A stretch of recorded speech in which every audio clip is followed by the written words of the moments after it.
പ്രാർത്ഥിക്കുന്നു ക്രിസ്തുയേശുവിന്റെ നാമത്തിൽ പിതാവേ, ആമേൻ. തുടർന്ന് കർത്താവിൽ അനുഗ്രഹീത ദേവദാസൻ പ്രിയ ഷിൻഡോ ബ്രദർ ദൈവം സൂക്ഷിക്കുന്നത് ക്ഷണിക്കുന്നു.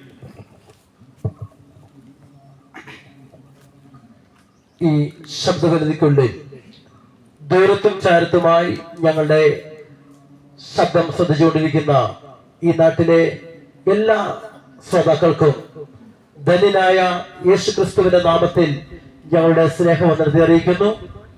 കേരള ഗോസ്പൽ ടീമിന്റെ ആഭിമുഖ്യത്തിൽ ലഹരി വിരുദ്ധ സന്ദേശയാത്ര, അതിനോടൊപ്പം സെഹിയോൻ ചർച്ചിന്റെ ആഭിമുഖ്യത്തിൽ ഈ വരുന്ന ഏപ്രിൽ മാസം 2, 3, 4, 5 തീയതി നടക്കുന്ന കൺവെൻഷൻ അതിനോട് ക്ഷണിക്കുന്നതിന് വേണ്ടിയാണ് ഞങ്ങൾ ഈ പ്രദേശത്ത് കടന്നു വന്നിരിക്കുന്നത്. പ്രത്യേക ഈ പ്രദേശത്ത് കടന്നു വരുവാനും നിങ്ങളെ കാണാൻ സാധിച്ചതൊക്കെ വളരെ സന്തോഷം ഞങ്ങൾക്കുണ്ട്. ഈ ദേശത്തെ ദൈവം ഒത്തിരി അനുഗ്രഹിക്കട്ടെ എന്ന് ഈ ധർമ്മത്തിൽ ഞാൻ ദൈവത്തോട് പ്രാർത്ഥിക്കുകയാണ്. ഈ ലോകം ഒരു വല്ലാത്ത ഒരു കാലഘട്ടത്തിലേക്കാണ് പോയിക്കൊണ്ടിരിക്കുന്നത്. എവിടെ നോക്കിയാലും മനുഷ്യന് സമാധാനമില്ല, സന്തോഷമില്ലാതെ ഓരോ ദിവസവും അങ്ങനെ പോയിക്കൊണ്ടിരിക്കുന്ന ഒരു കാലഘട്ടത്താണ് നാം ജീവിക്കുന്നത്. ഒരു ഭാഗത്ത് മറ്റ് 2 രാജ്യങ്ങൾ തമ്മിൽ ശക്തമായ യുദ്ധം ഒരു സ്ഥലത്ത് നടന്നുകൊണ്ടിരിക്കുന്നു. എന്നാൽ നമ്മുടെ കൊച്ചു കേരളത്തില് നടക്കുന്ന അവസരങ്ങൾക്ക് വാർത്തകളൊക്കെ കേട്ടാൽ ഞെട്ടിപ്പിക്കുന്ന സംഭവങ്ങളാണ് കേൾക്കുവാൻ ഇടവന്നത്. പണ്ട് ഒരു കാലത്ത് നമ്മുടെ കേരളത്തെ കുറിച്ച് പാടാനും പറയാനും പ്രസംഗിക്കാനൊക്കെ നല്ല സന്തോഷം ഉണ്ടായിരുന്നു. നമ്മുടെ കൊച്ചു കേരളം നല്ല മനോഹരമായ ആളുകൾ താമസിക്കുന്ന കേരളമായിരുന്നു എന്നാണ് പറയുന്നത്. എല്ലാ രാജ്യക്കാരും പറയുന്നു ദൈവത്തിന്റെ സ്വന്തം നാടാണ് നമ്മുടെ കൊച്ചു കേരളം എന്നാണ് പറയുന്നത്. എന്നാൽ ഈ കാലം നോക്കിയാൽ പണ്ടൊരു മനുഷ്യൻ, ഒരു പാട്ടുകാരൻ ഇങ്ങനെ നമ്മുടെ കേരളത്തെ കുറിച്ച് പാട്ട് ഇങ്ങനെയാണ്: മതമെന്ന പേര് ചൊല്ലി മനുഷ്യരെ തമ്മി തല്ലി മരിക്കുവാൻ മലയാളം സമ്മതിക്കില്ല. ജാതിയുടെ പേരിൽ ഇത് ചേരിയായി സഹോദരന്മാർ പോരടിക്കാൻ മലയാളം സമ്മതിക്കില്ല. ചോര വീഴ്ത്താൻ കേരളം ഇന്നൊരുക്കമല്ല. ആതിരയും അഷ്ടമിയും റംസാനും ക്രിസ്തുമസും ഓണവും കൈപ്പൊങ്കലും ഇന്നോരെ മനസ്സിൽ. ഞങ്ങളുടെ പ്രാണനാണ് മതസൗഹൃദം, ഞങ്ങൾ ഇന്ത്യക്കെന്നുമെന്നും മാതൃകയല്ലോ എന്ന് പാടിയ ഒരു കേരളമായിരുന്നു നമ്മുടെ കൊച്ചു കേരളം. എന്നാൽ ഇപ്പോഴത്തെ വാർത്ത കേട്ടാൽ ഞെട്ടിപ്പിക്കുന്ന സംഭവങ്ങളല്ലേ. ജാതിയുടെയും വർണ്ണത്തിന്റെയും വർഗത്തിന്റെ പേരിൽ മനുഷ്യർ തമ്മിൽ അടിയാം. എന്ത് പറ്റി നമ്മുടെ കേരളത്തിന് തീർന്നില്ല. നിസ്സാരം ഒരു ചായ ചോദിച്ചപ്പോൾ ചായക്ക് വേണ്ടി സ്വന്തം മരുമകളെ അടിച്ചുകൊന്ന മാതാവ് താമസിക്കുന്ന കേരളം തീർന്നില്ല. 10 മാസം ചുമന്ന് നൊന്ത് പ്രസവിച്ച കുഞ്ഞിനെ അടിച്ചുകൊന്ന അമ്മ താമസിക്കുന്ന കേരളം, സ്വന്തം അപ്പനെ വെടിവെച്ചു കൊന്ന് അടിച്ചുകൊന്നു തല്ലിക്കൊന്നു എന്ന് കേൾക്കുന്ന അനേക അപ്പന്മാർ താമസിക്കുന്ന, മക്കൾ താമസിക്കുന്ന, എന്ന് പറഞ്ഞാൽ ഓരോ ദിവസവും വേദന കൊണ്ട് നിറഞ്ഞ ഭയപ്പെടുന്ന കേരളമായി തീർന്നില്ലേ. എന്തു പറ്റി നമ്മുടെ കേരളത്തിന്? ദൈവത്തിന്റെ സ്വന്തം നാട് എന്ന് പറഞ്ഞ് അഭിമാനിച്ച നമ്മുടെ കേരളം സാമ്പാരമായി മാറിയില്ലേ? എന്തു പറ്റി സ്നേഹിത? എന്തു പറ്റി നമ്മുടെ നാടിന്? നാടിന്റെ കുഴപ്പമല്ല, നമ്മുടെ ജീവിതത്തിന്, മനുഷ്യന് മാറ്റം സംഭവിച്ചു. ആദ്യം എന്തെങ്കിലും കാര്യം തകർന്നാൽ എല്ലാവരും ചേർന്ന് സന്തോഷിച്ചതാ. ഇപ്പോൾ ജാതിയുടെ പേരിൽ പറഞ്ഞ് മാറി നിൽക്കുക, വർഗത്തിന് പേരിൽ മാറി നിൽക്കുക. എന്തു പറ്റി? മനുഷ്യന് സ്നേഹം നഷ്ടപ്പെട്ടു പോയി. ഇന്ന് പകൽ ഈ ദേശത്ത് നിന്നുകൊണ്ട് ഒരു കാര്യം വിളിച്ചു പറയാം. ആ സ്നേഹം നഷ്ടപ്പെട്ടത് എപ്പോഴാണ്? മനുഷ്യന് ഈ സ്നേഹം നഷ്ടപ്പെട്ടു പോയത് എപ്പോഴാണ്? അവന് സമാധാനം നഷ്ടപ്പെട്ടു പോയത് എന്ന് ചോദിച്ചാൽ, സമാധാനം നഷ്ടപ്പെട്ട മനുഷ്യൻ അല്പനേരത്തെ ആശ്വാസത്തിന് വേണ്ടി അവൻ മദ്യത്തിൽ ആശ്രയിച്ചു, അവൻ മയക്കുമരുന്നിന്റെ അകത്ത് അവൻ ആശ്രയിച്ചു. എന്താ? അങ്ങനെ സന്തോഷമായി തീരാൻ വേണ്ടി. പക്ഷേ ചില നിമിഷം കഴിഞ്ഞപ്പോണ്ടല്ലോ എന്ത് സംഭവിച്ചെന്ന് ചോദിച്ചാൽ, മദ്യം തലയ്ക്ക് പിടിച്ച് വലിയ വിഷമം തോന്നി അവസാനം ഒരു തുണ്ട് കയറിന്റെ അകത്ത് അല്ലെങ്കിൽ അല്പ വിഷത്തിന്റെ അകത്ത് ഇവിടുത്തെ ജീവിതം അവസാനിപ്പിച്ചു കളഞ്ഞ എത്ര പേരെ നമുക്ക് കാണാൻ കഴിയും. എന്താണ് കാരണമെന്ന് ചോദിച്ചാൽ, അവൻ ജീവിതത്തിൽ സമാധാനമില്ല. സമാധാനത്തിന് വേണ്ടി മനുഷ്യൻ ഓരോ ദിവസവും ഓടിക്കൊണ്ടിരിക്കുകയാണ്. എങ്ങനെയാണ് മനുഷ്യന് ഈ സമാധാനം നഷ്ടപ്പെടുവാൻ കാരണം, സ്നേഹം നഷ്ടപ്പെടുവാൻ കാരണമെന്ന് ചോദിച്ചാൽ, വിശുദ്ധ ബൈബിൾ അതിന് പലതര ശൈലി പറഞ്ഞാൽ, വിശുദ്ധ തിരുവചനം വ്യക്തമായി പറഞ്ഞത്, ഏക മനുഷ്യനാൽ പാപം ഭൂമിയിൽ വന്നു. പാപം എങ്ങനെയാണ് ഈ പാപം വന്ന? ദൈവത്തോട് ചെയ്ത ലംഘനമാണ്. ദൈവം പറഞ്ഞ കാര്യത്തെ തിരസ്കരിച്ച മനുഷ്യൻ, ദൈവം പറഞ്ഞ വാക്കിനെ തള്ളിക്കളഞ്ഞ മനുഷ്യൻ, അവൻ പാപത്തിലായി. ആ പാപത്തിന് വേണ്ടി ആ പാപം അവന്റെ ജീവിതത്തിൽ വന്നപ്പോൾ അവന്റെ സ്നേഹം നഷ്ടപ്പെട്ടു, അവന്റെ സമാധാനം നഷ്ടപ്പെട്ടു, അവനെല്ലാവരും സ്നേഹിക്കാൻ കഴിയുന്നില്ല, അവന് ക്ഷമിക്കാൻ കഴിയുന്നില്ല. എന്നാൽ ഈ പാപത്തിന്റെ പ്രായശ്ചിത്തത്തിന് വേണ്ടി അന്നു മുതൽ മനുഷ്യർ ഓടുവാൻ ആരംഭിച്ചു. അനേകർ മലകൾ കയറുന്നു, അനേകർ ചെരിപ്പിടാൻ നടക്കുന്നു, അനേക ദാനധർമ്മങ്ങൾ ചെയ്യുന്നു. ഇവിടെയൊന്നും മനുഷ്യൻ യഥാർത്ഥമായിട്ട് അവന് സമാധാനം ഉണ്ടായിട്ടില്ല. അവരെ പാപത്തിൽ നിന്ന് രക്ഷപ്പെടുവാൻ അവന് കഴിഞ്ഞിട്ടില്ല. അങ്ങനെ മനുഷ്യൻ ആയിരിക്കുമ്പോൾ അപ്പോഴാണ് ഇവൻ മദ്യത്തിൽ അവന് മനസ്സിലായി, ഇനി എനിക്ക് സമാധാനം കിട്ടണമെങ്കിൽ ഒറ്റ കാര്യമേ ഉള്ളൂ, മദ്യം കഴിച്ചാൽ എനിക്ക് സമാധാനം കിട്ടും. അങ്ങനെ അവൻ മദ്യത്തിൽ ആശ്രയിച്ചു. മദ്യത്തിൽ ആശ്രയിച്ച മനുഷ്യൻ ചില ദിവസങ്ങൾ കഴിഞ്ഞപ്പോൾ അവിടെ നഷ്ടപ്പെട്ട് അവസാനം മാരക രോഗങ്ങൾ അവനെ പിടിച്ചു. സ്നേഹിത, നീ മദ്യത്തിൽ ആശ്രയിച്ച് അനേക മാരക രോഗങ്ങൾക്ക് അടിമയല്ല നീ. അനേക ഡോക്ടർമാർ മുമ്പിൽ ചെന്നാൽ ഡോക്ടർമാർ പറയുന്നു നീ മദ്യം കഴിക്കരുതെന്ന് പറഞ്ഞിട്ടും ആ ഗുളിക തീരുന്ന സമയത്ത് ഡോക്ടറുടെ വാക്കിനെ മാറ്റിക്കൊണ്ട് പിന്നെ നീ മദ്യത്തിൽ ആശ്രയിച്ച് ഓരോ ദിവസവും നിന്റെ കുടുംബം തകർന്നു പോയിക്കൊണ്ടിരിക്കുകയല്ലേ. എന്നാൽ ഇന്നും പകലില് ഈ ദേശത്ത് നിന്നുകൊണ്ട് ഒരു കാര്യം പറയാം, നിന്റെ ജീവിതത്തിനകത്ത് യഥാർത്ഥമായിട്ട് സമാധാനം തരാനും സന്തോഷം തരാനും കഴിവുള്ള ഒരു മാർഗമുണ്ട്. ആ മാർഗമാണ് സുവിശേഷം എന്ന് പറയുന്നത്. സുവിശേഷം എന്ന് പറഞ്ഞാൽ എന്താണ്? ഉത്തരം നല്ല വാർത്തയാണ് സുവിശേഷം. എന്താണ് നല്ല വാർത്ത? നിന്റെ ജീവിതത്തിന് സമാധാനം തരുന്ന മാർഗം, സന്തോഷം തരുന്ന മാർഗം, അപ്പനെയും അമ്മയെയും സ്നേഹിക്കാൻ പഠിപ്പിക്കുന്ന മാർഗമാണ് സുവിശേഷം എന്ന് പറയുന്നത്. ഈ സുവിശേഷം ഏതു കാലഘട്ടത്തിലും ഏതു സ്ഥലത്തും ഇത് പ്രസംഗിക്കപ്പെടാൻ കാരണമെന്ന് ചോദിച്ചാൽ, ഈ സുവിശേഷം ചെന്ന സ്ഥലത്തൊക്കെയും വലിയ സമാധാനം ഉണ്ടായിട്ടുണ്ട്. ഈ സുവിശേഷത്തിന്റെ ഏറ്റവും ഒരു കാര്യം എന്ന് പറഞ്ഞാൽ, ഈ സുവിശേഷം പ്രസംഗിച്ച സ്ഥലത്തൊക്കെയും വലിയ സമാധാനം ഉണ്ടായിട്ടുണ്ട്. എന്തുകൊണ്ടാണ് ഈ സുവിശേഷം പ്രസംഗിക്കുന്ന സ്ഥലത്ത് മാത്രം ഈ സമാധാനം ഉണ്ടാവാൻ കാരണം? അപ്പൊ സുവിശേഷം ആരാണ്? സുവിശേഷം ഒരു വ്യക്തിയെ കുറിച്ചാണ്. അതാണ് കർത്താവായ യേശു ക്രിസ്തുവിനെ കുറിച്ച്. അതുകൊണ്ട് ഈ ദേശത്ത് ഞങ്ങൾക്ക് ചങ്കുറപ്പോടെ ആവേശത്തോടെ വിളിച്ചു പറയുന്ന കാര്യം എന്ന് പറഞ്ഞാൽ, ഞങ്ങളുടെ പ്രസംഗത്തിന് കാതലായ വിഷയം കർത്താവായ യേശു ക്രിസ്തുവാണ്. കർത്താവ് യേശു ക്രിസ്തുവിനെ കുറിച്ചാണ് ഈ ദേശത്തൊക്കെയും ഞാൻ ചങ്കുറപ്പോടെ വിളിച്ചു പറയാൻ കാരണം. യേശു ആരാണ് എന്നും തിരിച്ചറിയണം. യേശു ക്രിസ്തുവിനെ കുറിച്ച് പ്രസംഗിപ്പാൻ നിങ്ങൾക്ക് എത്ര ആവേശമെന്ന് ചോദിച്ചാൽ, യേശു ആരാണെന്ന് അറിയണം. യേശു ആരാണെന്നുള്ള ചോദ്യത്തിന് ഒത്തിരി ഉത്തരങ്ങൾ നിങ്ങൾക്ക് പറയാൻ കഴിയും. ചില ആളുകൾ പറയാറുണ്ട്, യേശു യോസേപ്പിന്റെ മകനാണ്, യേശു മറിയത്തിന്റെ മകനാണ്, യേശു അത്ഭുതം ചെയ്യുന്നവനാണ്, യേശു രോഗികളെ സൗഖ്യമാക്കുന്നവനാണ്, യേശു കാറ്റിനെ കടലിനെ ശാന്തമാക്കിയവനാണ്, യേശു മരിച്ചു ഉയർപ്പിച്ചവനാണ്. ഒത്തിരി ഉത്തരവുകൾ പറയാൻ കഴിയും. എന്നാൽ യേശു കർത്താവ് ആരാണെന്ന് ചോദിച്ചാൽ, അവൻ യഥാർത്ഥമായ ഉത്തരമാണെന്ന് ചോദിച്ചാൽ, അവൻ ലോകത്തിന്റെ രക്ഷിതാവാണ്. കർത്താവ് യേശു ക്രിസ്തു പാപത്തിന്റെ അകത്ത് ജീവിച്ച മനുഷ്യൻ അന്നു മുതൽ ഓടി ആ പാപത്തിന്റെ അകത്ത് രക്ഷപ്പെടാൻ ഒരു മാർഗവും ഇല്ലാതിരിക്കുമ്പോൾ പിതാവായ ദൈവത്തിന്റെ പുത്രനായ യേശുവിനെ നമുക്ക് വേണ്ടി ഭൂമിയിലേക്ക് അയച്ചതിന് കാരണമെന്ന് ചോദിച്ചാൽ, മനുഷ്യരെ മുഴുവനും പാപത്തിൽ രക്ഷിപ്പാൻ വേണ്ടിയാണ് കർത്താവായ യേശു ക്രിസ്തു ഈ ഭൂമിയിൽ മനുഷ്യനായി അവതരിച്ചത്. ഇന്ന് പകൽ മറക്കരുത്, യേശു കർത്താവ് ഈ ഭൂമിയിൽ വന്നത് അത്ഭുതം ചെയ്യാൻ വന്നവനല്ല, അടയാളം ചെയ്യാൻ വന്നവനല്ല. യഥാർത്ഥമായി യേശു വന്ന കാര്യം പാപത്തിൽ നിന്ന് നമ്മളെ രക്ഷിപ്പാനാണ്. കർത്താവ് യേശു ക്രിസ്തു മനുഷ്യനായി ഈ ഭൂമിയിൽ അവതരിച്ചെന്ന കാര്യം മറന്നു പോകരുത്. ഡിസംബർ മാസം 25-ാം തീയതി ലോകം മുഴുവനും യേശുവിന്റെ ജനനം കൊണ്ടാടുകയാ, അല്ലേ? നമ്മളെല്ലാവരും കൊണ്ടാടും. എന്നൊരു പറയും, ഒരു പുൽക്കൂട് കെട്ടും, നക്ഷത്രങ്ങൾ തൂക്കി യേശുവിന്റെ ജനനം കൊണ്ടാടുകയും എന്ത് സന്തോഷം അറിയാമോ? ഒത്തിരി സന്തോഷം. ക്രിസ്തുമസ് കഴിഞ്ഞ് അടുത്ത ദിവസം പത്രത്തിൽ വരുന്ന ഒരു വാർത്ത ഇങ്ങനെയാണ്. ആ വാർത്ത ഇങ്ങനെയായിരിക്കും: ക്രിസ്തുമസ് കഴിഞ്ഞ് കേരള ബീവറേജ് കോർപ്പറേഷൻ വിട്ടിരുന്ന കണക്ക് 1000 കോടി രൂപയുടെ മദ്യം കുടിച്ചു തീർത്തു. ആര്?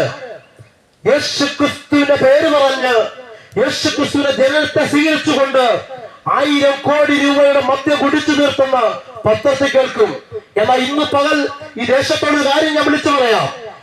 നിങ്ങളുടെ ജീവിതത്തില് പുൽക്കൂട്ടിന്റെ അകത്ത് യേശു ജനിച്ചാൽ, യഥാർത്ഥമായിട്ട് നിങ്ങളുടെ ജീവിതത്തിന്റെ അകത്ത് യേശു ജനിക്കാതെ പുൽക്കൂട്ടിന്റെ അകത്ത് യേശു ജനിച്ചാൽ മദ്യത്തോട് നമുക്ക് വിട പറയാൻ കഴിയത്തില്ല. അടുത്ത വർഷം, ഈ വർഷം 1000 കോടിയുടെ മദ്യം കുടിച്ചെങ്കില് അടുത്ത വർഷം അത് 2000 കോടിയായി തീരും. എന്നാൽ ഞങ്ങൾ പറയും, യഥാർത്ഥമായിട്ട് യേശു നിന്റെ കുടുംബത്തിന്റെ അകത്ത് ജനിച്ചെങ്കില്, യേശു നിന്റെ ഹൃദയത്തിൽ ജനിച്ചെങ്കില് നീ മദ്യത്തോട് വിട പറയും, നീ മയക്കുമരുന്നിന് വിട പറയും, നീ ലഹരി പദാർത്ഥത്തിന് വിട പറയും. അപ്പോൾ ഒരു കാര്യം സംഭവിക്കും. ഈ പ്രാവശ്യത്തെ ഞങ്ങളുടെ കണക്ക് പറഞ്ഞു പോയി 500 കോടിയായി എന്ന് പറഞ്ഞത് ഓർത്താ മതി. യഥാർത്ഥമായി യേശുവിന്റെ കുടുംബത്തിൽ യേശു നിന്നിൽ ജനിച്ചെന്ന് ലോകമറിയട്ടെ. ഇന്ന് പകലില് ക്രിസ്ത്യാനി എന്ന പേരിന് എല്ലാ ഞായറാഴ്ച പള്ളി പോകുന്ന ക്രിസ്ത്യാനി, യഥാർത്ഥമായിട്ട് യേശു നിന്റെ ഹൃദയത്തിന്റെ അകത്ത് ജനിക്കുന്നുണ്ടെങ്കിൽ അവനാണ് യഥാർത്ഥമായി ക്രിസ്ത്യാനി എന്ന കാര്യം മറന്നു പോകരുത്. യേശുവിന്റെ പേര് പറഞ്ഞ് മദ്യത്തിനും മയക്കിനും അടിമയായി മുന്നോട്ട് പോകുന്ന ക്രിസ്ത്യാനിയെ, നിന്റെ ജീവിതത്തിന് മാറ്റം വരണം, യേശുവിനെ തിരിച്ചറിയണമെന്ന് ഇന്ന് മകൾ ഈ ദേശത്ത് നിന്നുകൊണ്ട് ഞങ്ങൾ വിളിച്ചു പറയാൻ ആഗ്രഹിക്കുക. ഇതാ യേശുവിന്റെ ജനനം. യേശുവിന്റെ ജനനത്തിന് ബാലകമാരികൾ പാടി, അത്യുന്നതങ്ങളിൽ ദൈവത്തിന് മഹത്വം, ഭൂമിയിൽ ദൈവപ്രസാദമുള്ളവർക്ക് സമാധാനം എന്ന് പറഞ്ഞുകൊണ്ട് യേശുവിന്റെ ജനനം, യേശുവിന്റെ ഭൂമിയിൽ ജനിച്ചു. അങ്ങനെ യേശുവിന്റെ ജനനം വലിയ അത്ഭുതമായി തീർന്നില്ല. യേശു ഏകദേശം 33 തിരുവയസ്സ് വരെ നമ്മുടെ കർത്താവ് യേശു ഈ ഭൂമിയിൽ ജീവിച്ചു. 30ാമത്തെ വയസ്സിൽ കാനാവിലെ കല്യാണത്തിന് വെള്ളത്തെ വീഞ്ഞാക്കിക്കൊണ്ട് ഒരു അത്ഭുതത്തിന്റെ പ്രവൃത്തി യേശു ഈ ഭൂമിയിൽ വെളിപ്പെടുത്തി. അങ്ങനെ അനേകരെ മതത്തിനെ വിളിച്ചുകൊണ്ട്, അനേക രോഗികളെ സൗഖ്യമാക്കിക്കൊണ്ട് യേശു മുന്നോട്ട് പോകുന്ന സമയത്ത് 33 തിരുവയസ്സ് വരെ എത്തി. യേശു മരിക്കണമെന്ന് പിതാവായ ദൈവത്തിന്റെ ഇഷ്ടമായിരുന്നു. എന്തുകൊണ്ടാണ് യേശു മരിക്കുവാൻ കാരണം? യേശുവിനെ കുറിച്ച് പറഞ്ഞത് എങ്ങനെയാണ്? യേശുവിന്റെ ജനത്തെ കുറിച്ച് അവര് പാടിയ പറഞ്ഞു, അത്യുന്നതങ്ങളിൽ ദൈവത്തിന് മഹത്വം, ഭൂമിയിൽ ദൈവപ്രസാദമുള്ള സമാധാനം പറഞ്ഞു. ഒരു ശിശു ഇവിടെ ജനിക്കും. അവൻ ആരാണെന്ന് പഴയ നിയമത്തെ പ്രവാചകൻ വിളിച്ചു പറഞ്ഞതാണ്. ആധിപത്യം അവന്റെ തോളിലിരിക്കും, അവൻ അത്ഭുത മന്ത്രി, സമാധാന പ്രഭു, നിത്യപിതാവ്, ഇങ്ങനെ അറിയപ്പെടുന്ന യേശുവിനെ കുറിച്ച് പറഞ്ഞു. എന്നാൽ കർത്താവ് യേശു കർത്താവ് ഈ ഭൂമിയിൽ അവൻ കടന്നു വന്നു. തീർന്നില്ല. കർത്താവ് യേശു കർത്താവിന് അവസാനം മരിക്കണമെന്ന് പിതാവായ ദൈവത്തിന് ഇഷ്ടമായിരിക്കയാൽ യേശു കർത്താവ് പീലാത്തോസിന്റെ ഗവണ എന്ന കൽക്കലത്തിൽ നിൽക്കുകയാണ്. ഇന്ന് പകൽ ഈ ദേശത്തോട് കാര്യം വിളിച്ചാൽ ആഗ്രഹിക്കുക. ഞാൻ യേശു കർത്താവിനെ കുറിച്ച് ഞങ്ങൾ പ്രസംഗിപ്പാൻ ഞങ്ങൾക്ക് ആവേശം എന്ന് പറഞ്ഞാൽ, ഇന്നേക്ക് 2026 വർഷങ്ങൾക്ക് മുമ്പ് അതാ ഒരു വെള്ളിയാഴ്ച ദിവസം അതാ കർത്താവ് യേശുവിനെ പിടിക്കുക. യേശുവിനെ പിടിച്ചുകൊണ്ട് പീലാത്തോസിന്റെ ഗവണ എന്ന കൽത്തളത്തില് യേശുവിനെ നിർത്തി. ചരിത്രം പറഞ്ഞെങ്ങനെയാണ്? ഒരു മനുഷ്യനെ അടിക്കാൻ ഏൽപ്പിച്ചാൽ അവനെ പോലെ അവർ വളർച്ചു നിർത്തും. പീലാത്തോസിന്റെ ഗവണ എന്ന കൽത്തളത്തിന് ഒരു പ്രത്യേകതയുണ്ട്. എന്നതിന്റെ പ്രത്യേകത അവർ ചരിത്രം പറഞ്ഞെങ്ങനെയാണ്? ഒരു മനുഷ്യനെ അടിക്കാൻ ഏൽപ്പിച്ചാൽ, ചരിത്രം പറയുന്നു, അവൻ അടിക്കാൻ ഏൽപ്പിച്ചിട്ടുണ്ടെങ്കിൽ അവൻ നിലവിളിക്കുന്ന ഒച്ച, അവൻ നിലവിളിക്കുന്ന ശബ്ദം ഒരു 1.5 കിലോമീറ്റർ വരെ കേൾക്കാമെന്ന് ചരിത്രം വിളിച്ചു പറയുകയാണ്. പക്ഷെ ഇന്നേക്ക് 2027 വർഷങ്ങൾക്ക് മുമ്പ് യേശുവിനെ പുറത്ത് ചാത്തമാർ ആഞ്ഞുമതിക്കുമ്പോൾ യേശു മൗനമായി നിന്നു. യേശു മൗനമായി നിന്നുകൊണ്ട് യേശു അതെല്ലാം സഹിക്കുവാനിട വന്നു. എന്താണ് യേശു സഹിക്കാനുള്ള കാരണം എന്ന് ചോദിച്ചാൽ, കേൾക്കണം, എന്റെയും നിന്റെയും സകല പാപവും ഏറ്റെടുത്ത് നിൽക്കുന്ന യേശുവിനെ കൊണ്ടോ ഇന്ന് പകൽ ഈ ദേശത്ത് നിന്നുകൊണ്ടും ഞങ്ങൾക്കും യേശുവിനെ പ്രസംഗിപ്പാൻ, യേശുവിനെ കുറിച്ച് പറയാനുള്ള ആവേശമതാണ്. തീർന്നില്ല. യേശുവിനെ 39 അടി യേശുവിനെ പുറത്ത് ചത്തവറുകൾ അനുവദിച്ചു. ചരിത്രം പറയുന്നു, അവന്റെ അസ്ഥികളെല്ലാം ബന്ധം വിട്ടു, അവന്റെ മാംസപേശികൾ അവന്റെ ശരീരത്തിൽ അങ്ങനെ മാറിക്കിടക്കുകയാണ്. തീർന്നില്ല. ആ പ്രദേശത്ത്, ആ ദേശത്ത് 26 പരം വിഷമുള്ളുകളുള്ള സ്ഥലത്ത് അവൻ ഏറ്റവും വിഷം കൂടിയ ഹാലലുയ മുള്ളുകൊണ്ടൊരു കിരീടമുണ്ടാക്കി യേശുവിന്റെ തലയിൽ അവർ അടിച്ചിറക്കി. എന്തിനാണ് കാര്യം? എന്റെയും നിന്റെയും സകല പാപം ഏറ്റെടുക്കുന്ന യേശു ഇന്ന് പകല് നിന്റെ ജീവിതത്തിലേക്ക് കടന്നു വരട്ടെ. ഇന്ന് പകല് ഒരു കാര്യം ഞാൻ വിളിച്ചു പറയട്ടെ, ക്രിസ്ത്യാനി എന്ന പേരിനല്ല, ഇന്ന് പകല് യഥാർത്ഥമായിട്ട് യേശുവിന്റെ മരണം, യേശുവിന്റെ ജീവിതം നിന്റെ ഹൃദയത്തിലേക്ക് കടന്നു വരുവാൻ ഇന്നുപോലെ ഈ ദേശത്ത് നിന്നുകൊണ്ട് ഞങ്ങൾ വിളിച്ചു പറയുകയാ. തീർന്നില്ല, യേശുവിനെ വധിച്ചു. അവസാനം പീലാത്തോസ് യേശുവിനെ കൊല്ലുവാൻ അവൻ ഏൽപ്പിക്കപ്പെട്ടു. ചില നിമിഷം കഴിഞ്ഞപ്പോൾ യേശു കടന്നു പോയപ്പോൾ ഒരു കാര്യം കേൾക്കുന്നത് ഇങ്ങനെയാണ്. യേശു കുരിശുമായി വീണെഴുന്നേറ്റു കടന്നു പോകുന്ന യേശുവിനെ കണ്ടോ? ഇന്ന് പകൽ ആ യേശു കടന്നു പോകുമ്പോൾ അനേകർ ആ വിലാപയാത്രയിൽ യേശുവിനൊപ്പം കടന്നുപോയി. അനേക സ്ത്രീകൾ യേശുവിന്റെ മുമ്പിൽ കരഞ്ഞുകൊണ്ടിരുന്നു. കരഞ്ഞുകൊണ്ട് നിൽക്കുന്ന സ്ത്രീകളെ നോക്കിക്കൊണ്ട് യേശു ഇങ്ങനെ പറഞ്ഞു, യെരൂശലേം പുത്രന്മാരെ, നിങ്ങൾ എന്നെ ചൊല്ലി കരയണ്ട, നിങ്ങളെയും നിങ്ങളുടെ തലമുറയെ ചൊല്ലി കഴിയുവിൻ. ഇന്നൊക്കെ 2026 വർഷങ്ങൾക്ക് മുമ്പ് പാലസ്തീന്റെ പച്ച മണ്ണിൽ നിന്നുകൊണ്ട് കർത്താവ് യേശു വിളിച്ചു പറഞ്ഞു, യേശുവിന്റെ പേര് പറഞ്ഞാലും കരയണ്ട. ഇന്ന് പകൽ ഈ ദേശത്തുള്ള കാര്യം വിളിച്ചു പറയാം, യേശുവിന് വേണ്ടി ആരും കരയണ്ട, യേശുവിന്റെ പേര് പറഞ്ഞാലും കരയണ്ട. പിന്നെ ആർക്ക് വേണ്ടി കരയണം? നശിച്ചു പോകുന്ന നമ്മുടെ തലമുറയ്ക്ക് വേണ്ടി കരയണം. ഇന്ന് പകലില് ദേശമേ മറന്നു പോകരുത്.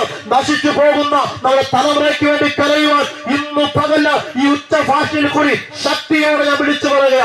എന്തുകൊണ്ടാണ് പറയാനുള്ള കാരണം എന്ന് ചോദിച്ചാൽ, സ്നേഹിത, പത്രം എടുത്തത് വായിച്ചു നോക്കിയേ.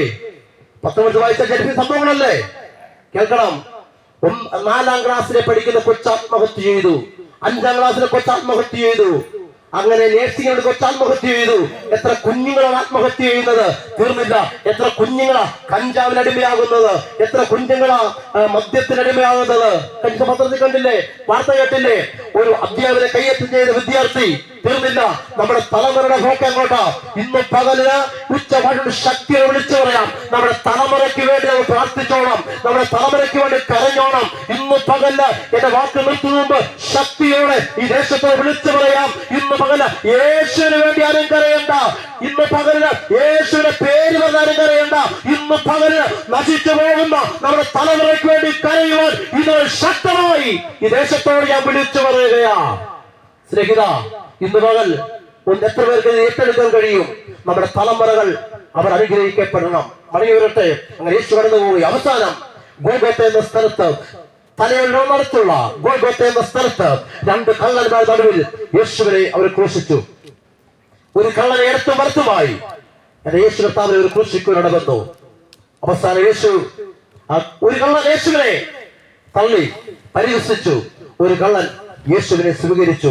താൻ മരിക്കുന്ന തൊട്ട് സമയം, ഇനി തനിക്ക് ജീവിതത്തിൽ മരണമത്ത് ഉറപ്പായ സമയത്ത് അല്പനിമിഷം കഴിഞ്ഞാൽ തന്റെ ജീവൻ വിട്ടുപോകുന്ന കള്ളനറിയാം. പക്ഷേ ആ കള്ളൻ ഒരു കാര്യം പറഞ്ഞു, പ്രഭു, അങ്ങ് രാജ്യത്ത് പ്രാപിച്ചു വരുമ്പോൾ എന്നെയും കൂടി നോർത്തു കാണണം. യേശു പറഞ്ഞു, ഇന്ന് നീ എന്നോട് കൂടെ പറുദീസയിലായിരിക്കും. ഇന്ന് പകൽ ഒരു കാര്യം പറയാ, നിന്റെ പാപം എത്ര കടും ചുമപ്പായാലും അതിനെ ഹിമം പോലെ വെളുപ്പിക്കുന്ന ഒറ്റയൊരുവനുണ്ട്, അവന്റെ പേര് കർത്താവായ യേശു ക്രിസ്തു. ഇന്ന് പകലില് ഈ ദേശത്ത് നിന്നുകൊണ്ട് ചങ്കുറപ്പോടെ ആവേശത്തോടെ നിന്നുകൊണ്ട് ഒരു കാര്യം വിളിച്ചു പറയാം, നിന്റെ ജീവിതത്തില് പാപത്തിന്റെ ഏറ്റവും അകത്ത് ജീവിക്കുന്ന വ്യക്തിയെ നിന്നിൽ സമാധാനമില്ലാതെ നീ ആയിരിക്കുന്നുവെങ്കിൽ നിന്റെ ജീവിതത്തിന്റെ അകത്ത് യഥാർത്ഥമായി പാപത്തെ മാറ്റാനും അതിനെ പരിഹരിപ്പാനും കഴിവുള്ള ഒറ്റ ഒരുവനേ ഉള്ളൂ, അവന്റെ പേര് കർത്താവായ യേശു ക്രിസ്തു. ഇന്ന് പകല് ആ യേശുവിന്റെ ആ ക്രൂശുമരണത്തോട് എത്ര പേർക്ക് അടുത്തു വരാൻ കഴിയും? ഇന്ന് പകല് ആ യേശുവിന്റെ മരണത്തില് നീയും പങ്കാളിയായാൽ എങ്ങനെ പങ്കാളിയാകണം? ആ യേശു എനിക്ക് വേണ്ടി മരിച്ചു, എന്റെ പാപത്തിന് വേണ്ടിയാണ് യേശു മരിച്ചെന്ന് ഇന്ന് പകൽ ഒരു ഹൃദയത്തിൽ നിന്ന് പറയുമെങ്കിൽ ഈ യേശുവിന്റെ രക്ഷ സൗജന്യമായി ലഭിക്കുന്ന പകലാ. ഇന്ന് പകൽ എന്റെ വാക്ക് ഞാൻ ഇവിടെ നിർത്തുകയാ. ഒരു കാര്യം പറഞ്ഞ വാക്ക് നിർത്തുകയാ. ഇന്ന് പകൽ പറ, ഞാനൊരു പാപിയായ മനുഷ്യനാ. എന്റെ ജീവിതത്തില് യഥാർത്ഥമായിട്ട് സമാധാനമില്ലാതെ ഞാൻ ഉറങ്ങിയിട്ട് ദിവസങ്ങളായി. എന്റെ ജീവിതത്തിൽ സമാധാനമില്ല, എല്ലാവരും എന്നെ തള്ളിക്കളഞ്ഞു. പക്ഷെ ഞാൻ ഇന്ന് വിശ്വസിക്കുന്നു, ആ യേശുവിന് എന്നെ രക്ഷിക്കാൻ കഴിയും. ഞാൻ യേശുവിന്റെ മകളായി ജീവിക്കാം, യേശുവിന്റെ മകളായി ജീവിക്കാം. എത്ര പേർക്ക് കഴിയും? ഒരു നിമിഷം അക്കടെ നടച്ചേ, നമുക്ക് ഒരു നിമിഷം പ്രാർത്ഥിക്കാം. യേശുപ്പാ, എനിക്ക് അങ്ങേ വേണം, എനിക്ക് വേണ്ട കർത്താവ് മരിച്ചു ഞാൻ വിശ്വസിക്കുന്നു. പക്ഷേ ഒറ്റ വാക്കിനെ പറയട്ടെ, അങ്ങനെ യേശു മരിച്ചു, അടക്കപ്പെട്ടു. അടക്കപ്പെടുന്നതിന് തൊട്ടു മുമ്പായി ഒരു കാര്യം അവിടെ സംഭവിച്ചു. കാര്യം എന്ന് പറഞ്ഞാൽ യേശു മരിച്ചു അടക്കപ്പെട്ടപ്പോൾ ഒരു സംഭവം ഉണ്ടായെന്നറിയുമോ? ഒരു കാര്യം അവിടെ വിളിച്ചു പറയുക, വാക്കും ഭാഷണം കൂടാതെ ഒരു സംഭവം വിളിച്ചു പറയുക. അതെന്താണെന്ന് ചോദിച്ചാൽ ഒറ്റ കാര്യമുള്ളൂ, ഇന്ന് ഈ ദേശത്തോട് പറയുക. അതെന്താണെന്ന് ചോദിച്ചാൽ, ഇനി പാപത്തിനു വേണ്ടി ഒരു കർമ്മങ്ങളും ഇനി ശേഷിക്കുന്നില്ല. ഒന്നുകൂടെ വിളിച്ചു പറയുക, ഇനി മനുഷ്യന്റെ പാപത്തിനു വേണ്ടി ഇനി ഒരു യാഗങ്ങളും ഒരു കർമ്മങ്ങളും ഇനി ശേഷിക്കുന്നില്ല. ഒറ്റ യാഗമേ ഉള്ളൂ, അത് കർത്താവായ യേശു ക്രിസ്തുവിന്റെ ക്രൂശിലെ യാഗത്തോടുകൂടി നമ്മുടെ പാപത്തിന് പരിഹാരമായി സർവ്വം തീർന്നു. ഇനിയൊരു യാഗം തീർന്നു, ഇനിയൊരു യാഗമില്ല. ഇന്ന് പകലിന് ആ ക്രൂശിൽ വിശ്വസിക്കുമെങ്കിൽ, ആ യാഗത്തിൽ വിശ്വസിക്കുമെങ്കിൽ, ഈ യേശുവിന്റെ രക്ഷ, ഈ പാപത്തിന്റെ രക്ഷ എന്നെ യേശു തരും. തീർന്നില്ല, അങ്ങനെ മരിച്ചു, അടക്കപ്പെട്ടു. മൂന്നാം നാൾ ഇന്ന് പകലിന് ഒറ്റകല്ല് പറയട്ടെ, മരിച്ച കല്ലറ കൊണ്ട് അവസാനിച്ചവരല്ല കർത്താവ് യേശു ക്രിസ്തു. ലോകം കണ്ട അനേക മഹാന്മാർ മരണമെന്ന മഹാസത്യത്തിന് മുമ്പിൽ മുട്ടുമടക്കി അവർ തോറ്റുപോയി. കവയത്രിയിൽ പാടിയില്ലേ, സമർത്ഥനായ സീസറും പ്രസിദ്ധനായ ഹോമറും സമർത്ഥമറ്റ സോളമൻ തുടങ്ങിയുള്ള വിജ്ഞരും കാലചക്ര വിഭ്രമത്തിനമർന്നുപോയി. പിന്നെ നമുക്കെന്ത് ശങ്ക? മാറ്റമൊന്നുമില്ല എന്ന് പറഞ്ഞാൽ ലോകം കണ്ട അനേക മഹാന്മാർ മരണമെന്ന മഹാസത്യത്തിന് മുമ്പിൽ മുട്ടുമടക്കിയപ്പോൾ ഇന്ന് ഞങ്ങൾ ഉയർത്തി കാണിക്കുന്ന കർത്താവ് യേശു കർത്താവ്, അവൻ മരണം കൊണ്ട് അവൻ അവസാനിച്ചതല്ല. മൂന്നാമത്തെ ദിവസം, ഹേ മരണമേ നിന്റെ ജയമെവിടെ, ഹേ മരണമേ നിന്റെ വിഷമുള്ളവരെ എന്ന് ചോദിച്ചുകൊണ്ട് ഓടിവർ ഉയർത്തെഴുന്നേറ്റു. അവന്റെ പേര് കർത്താവ് യേശു ക്രിസ്തു. ഇന്ന് പകലില് ചങ്കുറപ്പോടെ ചങ്കൂറ്റത്തോടെ ആവേശത്തോടെ ഇന്ന് പറയാം, ഞങ്ങൾ ഉയർത്തി കാണിക്കുന്ന കർത്താവ് യേശു മരണം കൊണ്ട് അവസാനിച്ചവരല്ല. അപ്പൊ മരണത്തെയും പാപത്തെയും ജയിച്ച ഒറ്റ ഒരുവരേ ഉള്ളൂ, അവന്റെ പേര് കർത്താവ് യേശു ക്രിസ്തു. ഒരു കാര്യം കൂടെ പറഞ്ഞു നിർത്താം, ആ യേശു താമസമെന്ന തനിക്ക് വേണ്ടി കാത്തിരിക്കുന്നതിനെ ചേർക്കാൻ യേശു മടങ്ങി വരാൻ സമയമായി. ഇന്ന് പകൽ ദേശത്തോട് ഒരു കല്യാണം ക്ഷണിക്കാനായി ആഗ്രഹിക്കുക. എന്താണ്? ആ യേശു മടങ്ങി വരാറായി, യേശു മടങ്ങി വരാറായി. ഇനി ഒത്തിരി നാള് ഞങ്ങളെ പോലെ ആളുകളെ പ്രസംഗിക്കാൻ ഇങ്ങനെ കവരെ തോന്നുകൾ കാണത്തില്ല. ഒറ്റ കാരണമേ ഉള്ളൂ, ഞങ്ങൾ യേശു മടങ്ങി വരാറായി, യേശു മടങ്ങി വരാറായി. ഇന്ന് പകലില് എത്ര പേർക്ക് ആ യേശുവിനെ വേണം, ആ യേശുവിനെ എനിക്ക് വേണമെന്ന് എത്ര പേർക്ക് പറയാൻ കഴിയും? ഒറ്റ കാര്യം മനസ്സിലാക്കുക, ഇതിനു വേണ്ടി നീ 1 രൂപ മുടക്കണ്ട, യേശുവിനെ അറിയാൻ ഒരു രൂപ പോലും നീ മുടക്കണ്ട. ഒറ്റ കാര്യം, നിന്റെ ഹൃദയത്തെ ആ യേശുവിനോട് വിട്ടുകൊടുക്കാൻ ഒന്ന് തയ്യാറായിക്കട്ടെ. ഒരു നിമിഷം, എനിക്ക് ആ യേശുവിനെ വേണം. യേശു പറഞ്ഞു, എന്നിൽ വിശ്വസിക്കുന്നവൻ മരിച്ചാലും ജീവിക്കും. ഇന്ന് പകലില് ഞങ്ങൾ പ്രസംഗിക്കുന്ന ഞങ്ങളും ഒന്നിനെ മരിച്ചു പോകാം, അല്ലെങ്കിൽ കർത്താവ് വരവായിരിക്കാം. രണ്ടിനും ഭയമില്ല. പക്ഷെ ഒരു കാര്യമുണ്ട്, ആ കർത്താവ് വരുമ്പോൾ ഞാൻ കർത്താവിനൊപ്പം ഞാൻ പറന്നു പോകും. അനേകം വലിയ സംഭവങ്ങൾ ഈ ലോകത്ത് നടന്നുകൊണ്ടിരിക്കുക. അതിന്റെ കാരണമാണ് വിളിച്ചു പറയുന്നത്. യേശുവിന്റെ വരവിനെ കുറിച്ച് ചോദിച്ചപ്പോൾ ശിഷ്യന്മാർ ചോദിച്ചു, നീ നിന്റെ വരവിനും അടയാള സമയം പറയാൻ ചോദിച്ചപ്പോൾ യേശു പറഞ്ഞു, യേശു സമയം പറഞ്ഞില്ല, അടയാളം പറഞ്ഞു. എന്താണ്? യുദ്ധങ്ങൾ, ക്ഷാമങ്ങൾ, ഭൂകമ്പങ്ങൾ ഉണ്ടാവുമ്പോൾ യേശുവിന്റെ മടങ്ങി വരവെടുത്തിരിക്കുക. ലോകസഭ മുഴുവൻ വിളിച്ചു പറയുക, യേശു മടങ്ങി വരാൻ സമയമായി.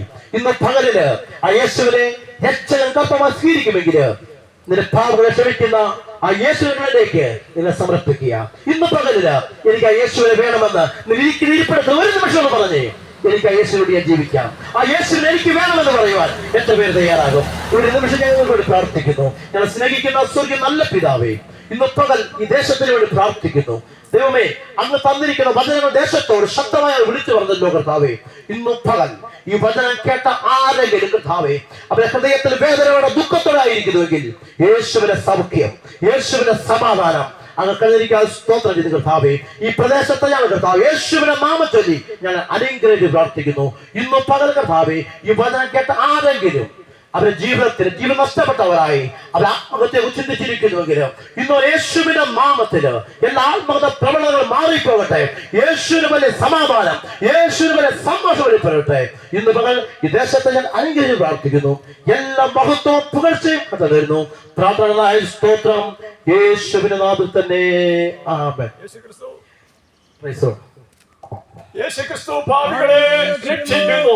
യേശുക്രിസ്തു രോഗികളെ സുഖപ്പെടുത്തുന്നു. യേശുക്രിസ്തു ഭൂതബാധിതർക്ക് വിടുതൽ നൽകുന്നു. യേശുക്രിസ്തു പരിശുദ്ധാത്മാവിനെ നൽകുന്നു. യേശുക്രിസ്തു രാജാവായി വേഗം വന്നിരുന്നു. എതിരേൽപ്പാൻ ഒരുങ്ങിക്കൊള്ളുക. അനുഗ്രഹിക്കട്ടെ. അത്